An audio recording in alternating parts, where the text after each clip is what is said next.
Shincheonji est le seul endroit au monde où l'on voit, entend et maîtrise la réalité de l'Apocalypse de Jean.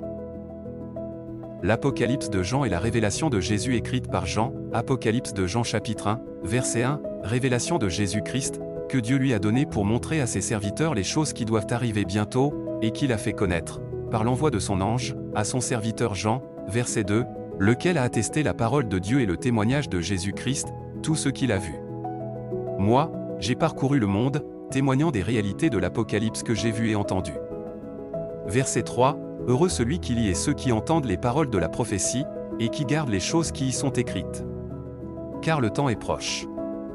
J'ai vu et entendu toutes ces choses, verset 4, Jean aux 7 églises qui sont en Asie, que la grâce et la paix vous soient données de la part de celui qui est, qui était, et qui vient, et de la part des 7 esprits qui sont devant son trône. Verset 5, et de la part de Jésus-Christ, le témoin fidèle, le premier-né des morts, et le prince des rois de la terre. À celui qui nous aime, qui nous a délivrés de nos péchés par son sang, verset 6, et qui a fait de nous un royaume, des sacrificateurs pour Dieu son Père, à lui soit la gloire et la puissance, au siècle des siècles. Amen. Verset 7, voici, il vient avec les nuées. Et tout œil le verra, même ceux qui l'ont percé, et toutes les tribus de la terre se lamenteront à cause de lui. Oui. Amen. Verset 8, je suis l'alpha et l'oméga, dit le Seigneur Dieu, celui qui est, qui était, et qui vient, le Tout-Puissant. Verset 9, moi Jean, votre frère, et qui est part avec vous à la tribulation et au royaume et à la persévérance en Jésus, j'étais dans l'île appelée Patmos, à cause de la parole de Dieu et du témoignage de Jésus. Verset 10, je fus ravi en esprit au jour du Seigneur, et j'entendis derrière moi une voix forte, comme le son d'une trompette, verset 11, qui disait, ce que tu vois, écris-le dans un livre, et envoie-le aux 7 églises, à Éphèse, à Smyrne, à Pergame, à Thyatire, à Sardes, à Philadelphie, et à Laodicée. Verset 12, je me retournai pour connaître quelle était la voix qui me parlait. Et, après m'être retourné, je vis 7 chandeliers d'or.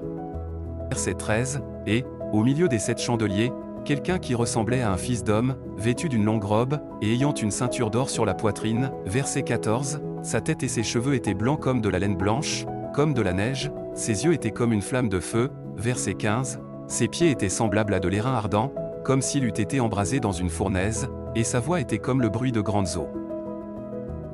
Verset 16, il avait dans sa main droite 7 étoiles. De sa bouche sortait une épée aiguë, à 2 tranchants, et son visage était comme le soleil lorsqu'il brille dans sa force. Verset 17, quand je le vis, je tombai à ses pieds comme mort. Il posa sur moi sa main droite en disant, ne crains point. L'endroit où Jésus m'a choisi se situe près de l'église Yonri, à l'entrée de mon village natal.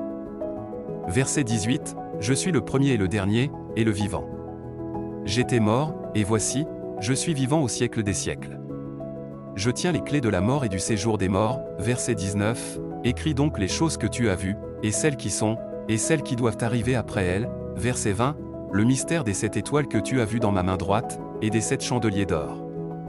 Les 7 étoiles sont les anges des 7 églises, et les 7 chandeliers sont les 7 églises. Bien que près de 2000 ans se soient écoulés depuis la rédaction de ce livre, l'Apocalypse, pas une seule personne sur Terre, pas même les docteurs en théologie ou les pasteurs n'en connaissaient le sens. Il a également été dit que si l'on ajoutait ou retranchait à ce livre, l'Apocalypse, on ne pourrait pas entrer au royaume des cieux et serait maudit. Si tel est le cas, les catholiques et les protestants, ayant ajouté ou retranché à ce livre, ne pourront pas entrer au royaume des cieux et seront maudits. Cependant, Shincheonji maîtrise même ces réalités. Qui est hérétique et qui est orthodoxe? Qui entrera en enfer et qui entrera au royaume des cieux? Vous pourrez vérifier la réponse en passant un examen public basé sur tous les chapitres de ce livre. Alors que de nombreux pasteurs et croyants des églises traditionnelles affluent à Shincheonji pour étudier la parole révélée, les églises catholiques et protestantes persécutent Shincheonji en la traitant d'hérésie par envie et jalousie.